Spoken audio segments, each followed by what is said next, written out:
भगवद गीता अध्याय 17 श्रद्धात्रय विभाग योग।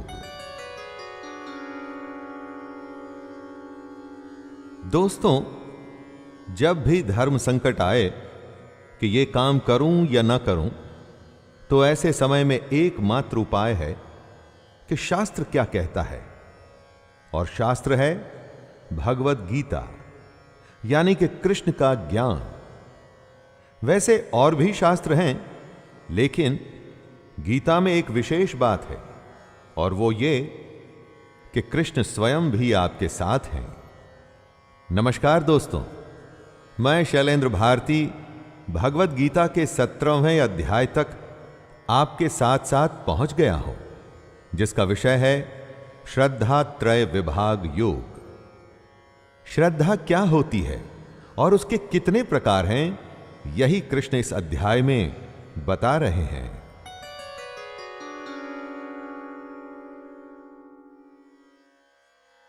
अर्जुन उवाच ये शास्त्र विधि मुत्सृज्य यजन्ते श्रद्धयान्विताः तेषां निष्ठा तु का कृष्ण सत्वमाहो रजस्तमः। सबके लिए शास्त्र जानना आसान नहीं। जानना अगर संभव भी हो जाए, लेकिन उसको अपने दैनिक कार्यों में लाना तो और भी मुश्किल है। किंतु ऐसा भी तो हो सकता है कि कोई मनुष्य ऐसी पूजा कर रहा है जो शास्त्र के अनुसार तो नहीं, लेकिन उस मनुष्य की श्रद्धा पूर्ण है। मनुष्य की श्रद्धा को आप दोष नहीं दे सकते। तब क्या उसकी पूजा मान्य होगी? ऐसा ही सवाल करते हुए अर्जुन कहते हैं, हे कृष्ण, जो मनुष्य शास्त्र विधि को त्याग कर श्रद्धा से युक्त हुए देवादि का पूजन करते हैं, उनकी स्थिति फिर कौन सी है? सात्विकी है या राजसी या तामसी?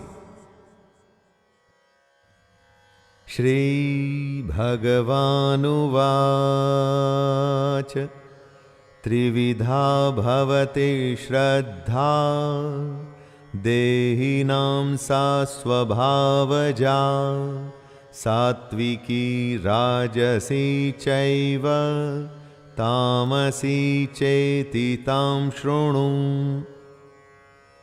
वो पूजा जो शास्त्र विधि के अनुसार नहीं, लेकिन उसमें श्रद्धा पूरी है, तो ऐसी पूजा को क्या मानेंगे? इस प्रश्न का जवाब देते हुए कृष्ण कहते हैं, मनुष्यों की श्रद्धा 3 प्रकार की होती है। श्रद्धा वो होती है जो स्वभाव से उत्पन्न होती है, यानी कि अनंत जन्मों के किए हुए कर्मों के संचित संस्कार से उत्पन्न हुई होती है। ऐसी श्रद्धा को स्वभावजा कहते हैं। ये 3 तरह की होती है, सात्विकी, राजसी तथा तामसी। आपके कर्म आपके संस्कार बनके आपके साथ साथ चलते हैं, और वही आपका स्वभाव भी बनता है। उसी स्वभाव में आपकी श्रद्धा होती है। सत्वानुरूप सर्वस्य श्रद्धा भवति भारत श्रद्धामयोऽयं पुरुषो यो यच्छ्रद्धः स एव सः। श्रद्धा की परिभाषा बताते हुए कृष्ण कह रहे हैं कि सभी मनुष्यों की श्रद्धा उनके अंतःकरण के अनुरूप होती है। इसलिए जो पुरुष जैसी श्रद्धा वाला है, वह स्वयं भी वही है।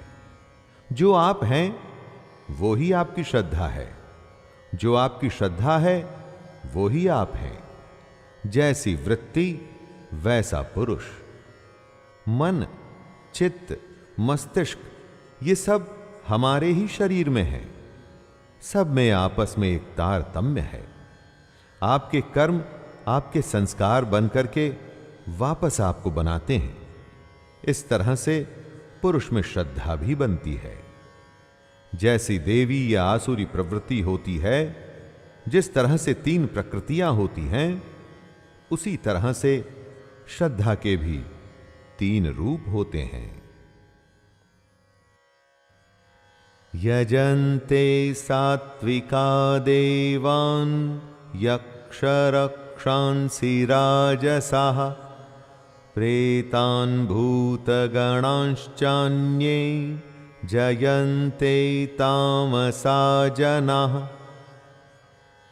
श्रद्धा के रूपों को समझाते हुए कृष्ण तीनों रूपों की पहचान कर रहे हैं।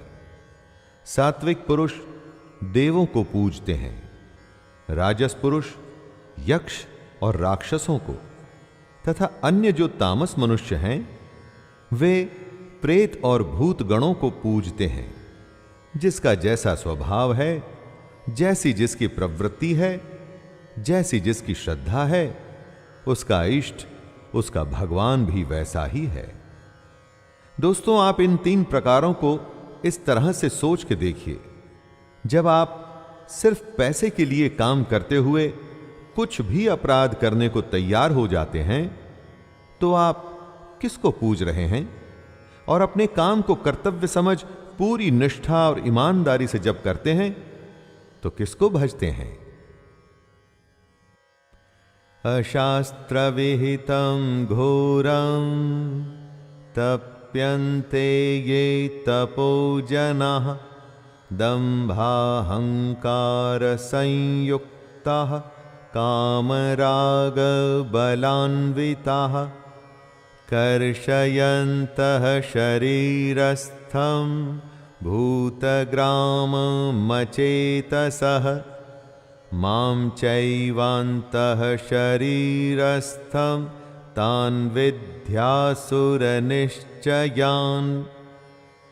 हजारों में से कोई एक ही होता है जो शास्त्र विधि पर न चलने के बावजूद भी सत्य को प्राप्त होता है। ज्यादातर मनुष्य जो शास्त्र विधि से नहीं चलते और अपने ही मन के अनुसार कुछ भी करते हैं, अपने दंभ और अहंकार में वो अपनी कामना को अधिक महत्व देते हैं। अपनी आसक्ति और बल के अभिमान पर वो कुछ भी करने को तत्पर रहते हैं। ऐसे पुरुष आसुरी होते हैं। इस तरह के पुरुष अविवेकी होते हैं, यानी कि सही और गलत में फर्क करने की क्षमता इनमें नहीं होती। ये पुरुष अपने गलत उपवास आदि की वजह से सिर्फ अपने शरीर को ही नहीं सुखाते, बल्कि अपने अंदर मौजूद आत्मा यानी कि कृष्ण को भी परेशान करते हैं। इसमें कोई शक नहीं रह जाता कि ये लोग आसुरी हैं। इसलिए इनकी संगत बहुत ही ज्यादा बुरी होती है। दोस्तों, आहारस्त्वपि सर्वस्य त्रिविधो भवति प्रियः यज्ञस्तपस्तथा दानं तेषां भेदमिमं शृणु।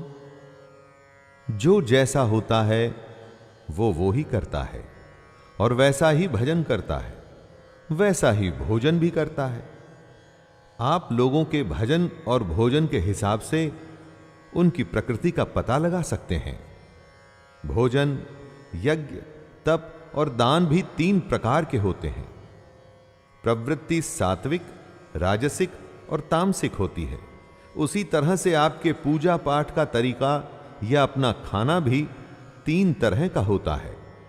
अपने स्वभाव के अनुसार ही आप अपना जीवन चुनते हैं और इस जीवन में सब कुछ एक डोर से बंधा होता है, और ये डोर आपका स्वभाव है, जिसमें सब कुछ लगभग एक जैसा ही मिलेगा आपको। जिसे सफाई पसंद है, उसकी हर वस्तु में, सोच में आपको सफाई ही मिलेगी।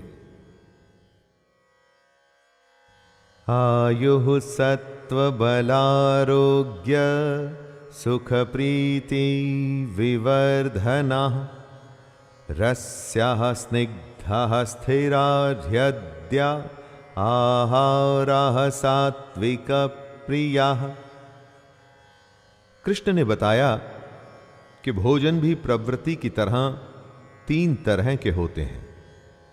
इनमें सबसे पहले आता है सात्विक भोजन। ऐसा भोजन अच्छा होता है जो रस युक्त होता है, चिकना और स्थिर, यानी कि स्टेबल रहता है दोस्तों। स्थिर रहने वाला खाना वो होता है जिसका सार हमारे शरीर में बहुत समय तक रहता है, और ऐसा खाने से हमारी आयु, बुद्धि और बल बढ़ता है। इस तरह के भोजन से हम आरोग्यशाली होते हैं, बीमारियों से बचते हैं। ऐसे खाने से सुख और प्रीति बढ़ती है। स्वभाव से ही मन को प्रिय ऐसे आहार अर्थात भोजन करने के पदार्थ सात्विक पुरुष को प्रिय होते हैं। कट्वं ललवणात्युष्ण तीक्ष्ण रुक्ष विदाहिनः आहारा राजस्येष्टा दुःख शोकामय प्रदाः। 3 तरह के खानों के भेद बताते हुए इस श्लोक में कृष्ण राजसिक खाने का भेद बता रहे हैं। क्या होता है राजसिक भोजन? जो खाना कड़वा होता है, खटास से भरा होता है, यानी कि खट्टा होता है, जिसमें भरपूर लवण यानी कि नमक होता है, एकदम गरम, बहुत तीखा और रूखा खाना राजसिक होता है। इस तरह का खाना दुख, चिंता तथा रोगों को उत्पन्न करने वाला माना जाता है। स्वाभाविक है कि राजसिक भोजन राजस पुरुष को पसंद आता है। राजसिक खाने में अति होती है, नमक की, गर्मी की, तीखेपन और रूखेपन की। यातयामं गतरसं पूति पर्युषितं च यत् उच्छिष्टमपि चामेध्यं भोजनं तामसप्रियम्। इस श्लोक में कृष्ण तामसिक खाने को डिफाइन कर रहे हैं दोस्तों। जो भोजन अधपका, रस रहित और दुर्गंध युक्त होता है, यानी कि ठीक तरह से जो खाना पका नहीं होता, जिसमें रस नहीं होता और जिस खाने में से सुगंध न आकर दुर्गंध आती हो, उस खाने को तामसिक माना जाता है। ये सारे गुण बासी और अपवित्र खाने के हैं। तामस पुरुष ही इस तरह के खाने को पसंद करते हैं। अगर राजसिक खाना ही बीमारियों का घर होता है, तो आप समझ सकते हैं कि तामसिक खाने से किस तरह के नुकसान होते होंगे। अफलांकाक्षिभिर्यज्ञो विधिदृष्टो य इज्यते यष्टव्यमेवेति मनः समाधाय स सात्विकः। कृष्ण यज्ञ यानी कि उपासना, पूजा के तरीके को बता रहे हैं। सात्विक यज्ञ किस प्रकार का होता है? जो शास्त्र विधि से नियत है, उसी यज्ञ को करना ही कर्तव्य है। यानी कि अपने मन को नियंत्रित करके, फल को न चाह के जो यज्ञ किया जाता है, वो सात्विक है दोस्तों। सिर्फ यज्ञ करना ही सब कुछ नहीं, उस यज्ञ को करते हुए, उस पूजा को करते हुए अपने को भी संयम में रखना है। जो अपनी सांसों की प्राण और अपान वायु को संयमित कर, कंट्रोल कर अपने प्राणों की गति को नियंत्रण में रखते हैं, ऐसे लोग ही सात्विक यज्ञ कर सकते हैं, और ऐसे किए हुए यज्ञ ही सात्विक माने जाते हैं। अभिसंधायतु फलम दंभार्थमपि चैव यत् इज्यते भरतश्रेष्ठतं यज्ञं विद्धि राजसं। अगर यज्ञ सिर्फ ईश्वर की आराधना, अपने कर्म को उसे समर्पित करने के लिए किया जा रहा है, तो वो यज्ञ, वो पूजा सीधे कृष्ण तक पहुंचती है। लेकिन जिस यज्ञ या पूजा का पर्पस सिर्फ अपने आप को बड़ा दिखाना, या जिस पूजा को आप सिर्फ कुछ हासिल करने के लिए कर रहे हैं, किसी फल की प्राप्ति के लिए कर रहे हैं, उस यज्ञ को राजस माना जाता है। जब पूजा ही किसी फल के उद्देश्य के लिए की गई हो, तो वो पूजा कहां रह जाती है दोस्तों? ये तो एक तरह की भगवान से डील हो गई कि हे भगवान, मेरा ये काम कर दो तो मैं इतने सोमवार आपको प्रसाद चढ़ाऊंगा। इस तरह के यज्ञ या पूजा से कृष्ण या ईश्वर कभी खुश नहीं होते। विधिहीनम सृष्टान्नम मंत्रहीनम दक्षिणम श्रद्धा विरहितं यज्ञं तामसं परिचक्षते। जिस यज्ञ में शास्त्र का बिल्कुल भी सम्मान नहीं किया जाता, जिसमें अन्नदान नहीं किया जाता, ऐसा यज्ञ जिसमें मंत्र नहीं होते, जिसमें दक्षिणा नहीं दी जाती, जिसमें श्रद्धा नहीं होती, ऐसे किए जाने वाले यज्ञ को तामस यज्ञ कहते हैं। जहां शास्त्रों के अनुसार मंत्रोच्चारण नहीं हो रहा, जिसमें दान नहीं हो रहा, और जहां पर यज्ञ या ईश्वर के लिए मन में सम्मान और श्रद्धा ही नहीं, वो यज्ञ कैसे हो सकता है? वो तो एक तरह से आप छल कर रहे हैं। इसीलिए ऐसे यज्ञ को तामस कहा गया है। देवद्विज गुरु प्राज्ञा पूजनम शौचमार्जवम ब्रह्मचर्यम अहिंसा च शारीरम तप उच्यते। तप यानी कि तपस्या क्या होती है, कैसे की जाती है और कितने तरह की होती है, इसको समझाते हुए कृष्ण कह रहे हैं, देवता, ब्राह्मण और गुरु की पूजा करना ही तप होता है। गुरु का अर्थ आप मानिए कि माता, पिता, आचार्य और वृद्ध, जो आपसे किसी भी प्रकार से बड़े हों, ऐसे लोगों का सम्मान, उनकी कही बातों पर चलना और उनकी पूजा ही तप होता है। जीवन में पवित्रता, सरलता, ब्रह्मचर्य और अहिंसा, जब ये विशेषताएं होती हैं, तो इस तरह के तप को शरीर संबंधी तप कहा जाता है। ये तप जो शरीर से किया जाता है। अनुद्वेगकरं वाक्यं सत्यं प्रियहितं च यत् स्वाध्यायाभ्यसनं चैव वाङ्मयं तप उच्यते। जब आप उद्वेग नहीं करते, प्रिय, हितकारक एवं यथार्थ भाषण करते हैं, यानी कि ऐसी बातें करते हैं जो औरों को अच्छी लगें, उन बातों से सबका फायदा हो और यथार्थ हो, यानी वो बातें सच हो, इस तरह के तप को वाणी संबंधी तप कहा जाता है। दोस्तों, उद्वेग न करना यानी कि एक्साइट न होना। जब आप हर हालत में शांत रहते हैं, मन और इंद्रियों द्वारा जैसा अनुभव किया हो ठीक वैसा ही कहते हैं, यानी कि यथार्थ भाषण करते हैं, वेद शास्त्रों का पाठ और परमेश्वर के नाम का जप करते हैं, तो ये वाणी संबंधी तप होता है। वाणी मधुर, सच्ची, शांत और लाभ पहुंचाने वाली होनी चाहिए। ऐसी वाणी बोलिए जो सबको शीतल करे। मनः प्रसादः सौम्यत्वं मौनमात्म विनिग्रहः भाव संशुद्धिरित्येतत् तपोमानसमुच्यते।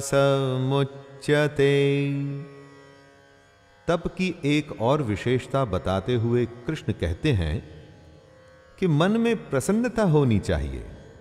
मन इधर उधर न भाग रहा हो, शांत भाव में हो, और मन में भगवान को याद करने का भाव होना चाहिए। जब मन इस तरह की अवस्था में होता है तब उसे मन संबंधी तप कहा जाता है। मन का निग्रह यानी कि मन को सब ओर से मोड़ के सिर्फ उस परमात्मा पर केंद्रित कर लेना, और साथ में अंतःकरण के भावों की भली भांति पवित्रता।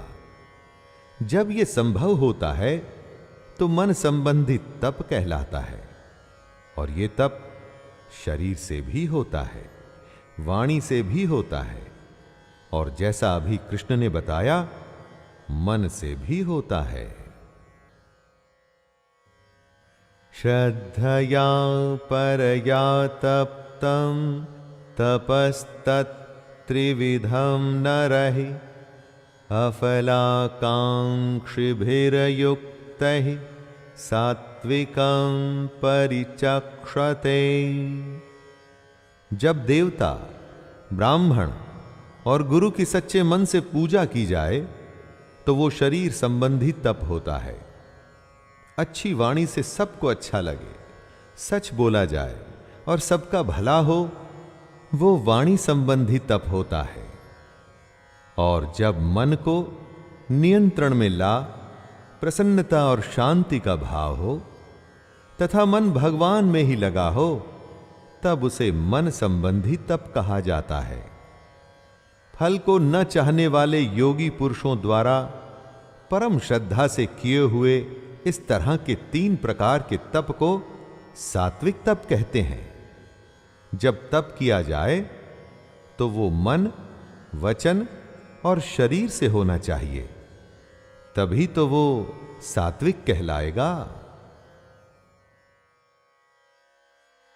सत्कारमान पूजार्थं तपोदम्भेन चैव यत् क्रियते तदिह प्रोक्तं राजसं चलमध्रुवम्। जो तप सत्कार, मान और पूजा के लिए किया जाता है, जैसे कि कोई बहुत बड़ा ब्राह्मण है या बहुत बड़ा विद्वान है, इसलिए उसके पैर धोकर उसका सत्कार किया जाए, तब वो तप राजसी कहा जाता है।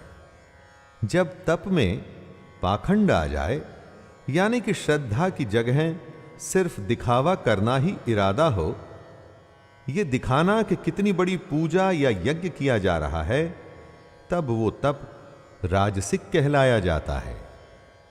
इस तरह के राजसी तप से जो फल होता है वो अनिश्चित होता है। अनिश्चित फल वाला उसको कहते हैं जिसका फल क्षणिक हो, यानी कि इस राजसिक तप से जो फल आएगा वो थोड़े ही समय में खत्म हो जाएगा। मूढ़ग्राहेणात्मनो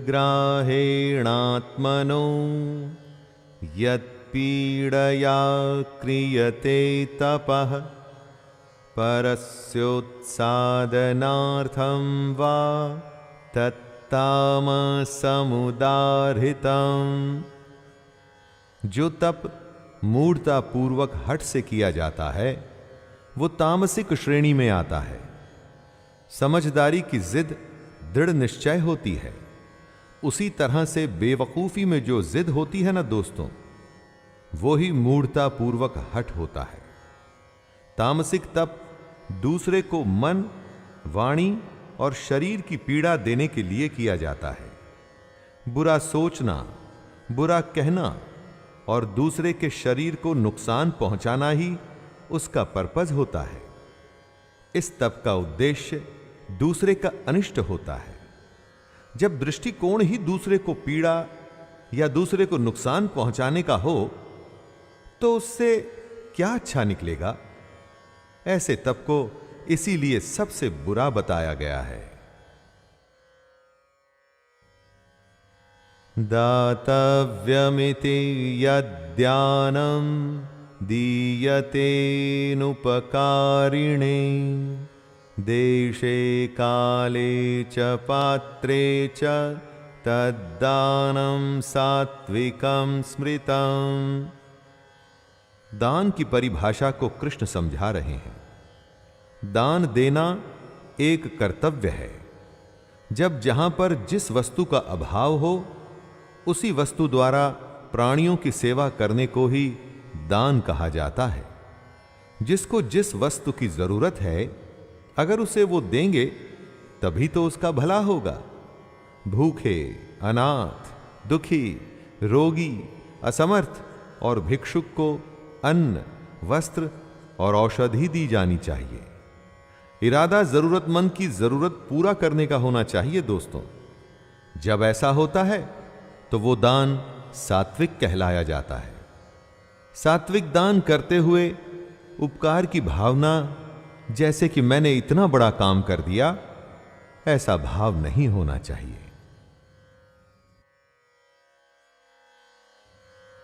यत्तु प्रत्युपकारार्थं फलमुद्दृश्य वा पुनः दीयते च परिक्लिष्टं तद्दानं राजसं स्मृतम्। जो दान क्लेश पूर्वक यानी कि परेशान होकर किया जाए, जैसे आजकल चंदे आदि में धन दिया जाता है, उस तरह का दान राजसिक कहलाता है। अगर फल को दृष्टि में रखकर, जैसे कि मैं ऐसा दान करूंगा तो मुझे वो फायदा होगा, मान बढ़ाई मिलेगी, प्रतिष्ठा मिलेगी, लाभ की प्राप्ति होगी, ऐसे दान को राजस दान कहा जाता है। देने में अगर लेने का भाव आ जाए कि दान के बदले में आपको नाम, लाभ या प्रतिष्ठा मिलेगी, तो वो कभी भी सात्विक दान नहीं कहलाया जा सकता। अरे दान तो खुश होकर करने वाली वस्तु है दोस्तों। क्लेश या जबरदस्ती किया गया दान राजसिक ही माना जाता है। अदेश काले यद्दानम पात्रेभ्यश्च दीयते असत्कृतमवज्ञातं तत्तामसमुदाहृतम्। जब जहां जिस वस्तु की जरूरत न हो वहां पर वो ही वस्तु ऐसे इंसान को दी जाए तो वो दान तामसिक माना जाता है। अगर आप चोर को दान देते हैं तो उसका क्या प्रयोजन हो सकता है? जिस दाम में सत्कार नहीं है, यानी कि बिना सम्मान के जब किया जा रहा है, तब वह दान तामसिक कहा जाता है। ऐसा कहा जाता है कि कुपात्र को यानी कि बुरे आदमी को दान देने से खुद देने वाला ही नष्ट हो जाता है। इसलिए तामसिक दान बहुत ही बुरी चीज है। हमारे अपने जीवन में भी कई बार ऐसा होता है जब बिना सम्मान, बिना जरूरत हम गलत लोगों को दान देते हैं। वो तामसिक दान ही होता है। ओम तत्सदिति निर्देशो ब्रह्मणस्त्रिविध स्मृतः ब्राह्मणास्तेन वेदाश्च यज्ञाश्च विहिताः पुरा। यज्ञ, दान और तप को सद्गुण संपन्न बनाने के लिए, यानी कि यज्ञ, दान और तप को सभी गुणों से संपन्न करने के लिए 3 तरह के निर्देश दिए गए हैं। ओम, तत् और सत, ये तीनों सच्चिदानंद घन ब्रह्म के नाम हैं। निर्देश उसको कहा जाता है दोस्तों जिससे कि कोई वस्तु बतलाई जाती है। यज्ञ, दान और तप को बताने के लिए ब्रह्म के इन 3 नामों का इस्तेमाल किया जाता है और वे हैं ओम, तत् और सत। इसके पीछे भी वजह है दोस्तों। क्योंकि सृष्टि के आदि काल में ब्राह्मण और वेद तथा यज्ञादि ओम, तत् और सत से ही रचे गए। ओम, तत् और सत उस ब्रह्म की तरफ इशारा करते हैं और उनका संकेत भी देते हैं। तस्मादोमित्युदाहृत्य यज्ञदान तपः क्रियाः प्रवर्तन्ते विधानोक्तः सततं ब्रह्मवादिनाम्। ओम, तत् और सत की महिमा बताते हुए कृष्ण समझा रहे हैं कि यज्ञ, ब्राह्मण और वेद ओम से ही पैदा हुए हैं। यही वजह है कि वेद मंत्रों का उच्चारण ओम से शुरू किया जाता है। श्रेष्ठ पुरुषों की शास्त्र विधि से नियत यज्ञ, दान और तप रूप क्रियाएं सदा ओम यानी कि परमात्मा के नाम के उच्चारण करके ही आरंभ होती है। ओम शब्द की बहुत बड़ी महिमा है। इसे नाद स्वर, ब्रह्मनाद यानी कि बिग बैंग के समय होने वाली ध्वनि भी कहा गया है। दोस्तों, ओम ही हमारी सबसे बड़ी सच्चाई है। ओम ही हमारी आत्मा है। तदित्यनभिसंदाय फलं यज्ञ तपः क्रियाः दान क्रियाश्च विविधाः क्रियन्ते मोक्षकांक्षिभिः। ओम, तत् और सत को समझाते हुए कृष्ण इस श्लोक में तत् के बारे में बता रहे हैं। तत् का अर्थ होता है वह, यानी कि वह परमात्मा ही सब कुछ है। तत् शब्द परमात्मा के लिए समर्पण सूचक है, अर्थात आप अपने सारे कर्म, सारे कर्तव्य, अपनी पूजा, अपनी श्रद्धा तत् यानी कि परमात्मा को ही समर्पित करें। तत् का अर्थ ये सब उसी का है। जो सब कुछ उसी का है तो सब कुछ जाएगा भी उसी को ना दोस्तों। इसी भाव को मन में रखते हुए और फल को न चाहते हुए श्रेष्ठ पुरुष यज्ञ, तप और दान करते हैं। सद्भावे साधु भावे च सदित्यतत् प्रयुज्यते प्रशस्ते कर्मणि तथा सच्छब्दः पार्थ युज्यते। जो सच है, सत्य है, वो हमेशा के लिए होता है। सत्य कभी बदलता नहीं। बात को कितनी भी घुमाई जाए, फिराई जाए, फिर भी सत्य तो सत्य रहता है। इसी सत्य को कृष्ण समझा रहे हैं कि ये क्या होता है। सत्य परमात्मा का ही नाम है, जो सत्य भाव में, श्रेष्ठ भाव में प्रयोग किया जाता है। क्यों? क्योंकि उस परमात्मा से बड़ा सच और है भी क्या? कुछ भी तो नहीं। जब भी कोई अच्छा काम, उत्तम कर्म किया जाता है तो उसमें भी सत शब्द का प्रयोग किया जाता है। सच के लिए जो भाव है वो ही सत है। इसीलिए आप सच का सम्मान करना सीखिए दोस्तों। सच को अपने हिसाब से बदलिए मत। यज्ञे तपसि दाने च स्थितिः सदिति चोच्यते कर्म चैव तदर्थीयं सदित्यवाभिधीयते। जब परमात्मा सबसे बड़ा सच है तो उसको प्राप्त करने के लिए जो काम किए जाते हैं, उत्तम कार्य, वो भी सच ही हुए ना। यानी कि यज्ञ, तप और दान में जो स्थिति होती है उसे भी सत ही कहा जाता है। यज्ञ, तप और दान ऐसे कार्य हैं जो परमात्मा तक आपको ले जाने का काम करते हैं।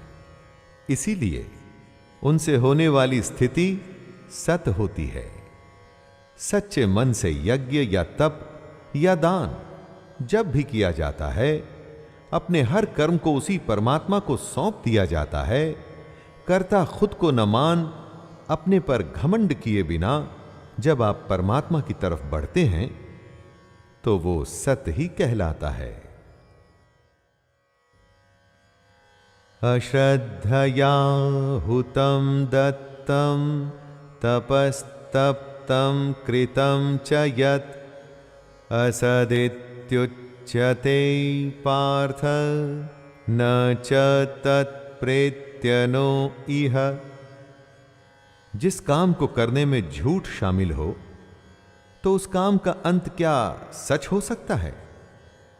जहां नींव झूठी हो वहां क्या ऊंचाई सच्ची हो सकती है? कभी नहीं। काम हो, रिश्ते हो, पूजा अर्चना हो, आपका आधार असत्य नहीं हो सकता। जब यज्ञ या तप या दान किसी फल के इरादे से लोभ की वजह से किया जाता है, जब काम करने में श्रद्धा नहीं होती और मंतव्य कुछ और ही होता है, तो इस तरह के सारे काम, सारी क्रियाएं सब असत कही जाती हैं। सत से ठीक उल्टा होता है असत। ऐसे झूठे काम न तो इस लोक में लाभदायक होते हैं और ना ही मरने के बाद। सत और असत के भेद श्रद्धा की परिभाषा को समझते हुए खत्म होता है हमारा ये 17वां अध्याय। सात्विक, तामसिक और राजसिक सब इन 3 गुणों का ही खेल है दोस्तों। इन तीनों को समझकर आप अज्ञान से ज्ञान में आ सकते हैं। इन 3 गुणों को आप आसान मत समझिएगा दोस्तों, आपकी हर समझ पर ये भारी पड़ सकते हैं। तो लीजिए, मैं शैलेंद्र भारती अध्याय 17 को यहीं संपूर्ण कर रहा हूं।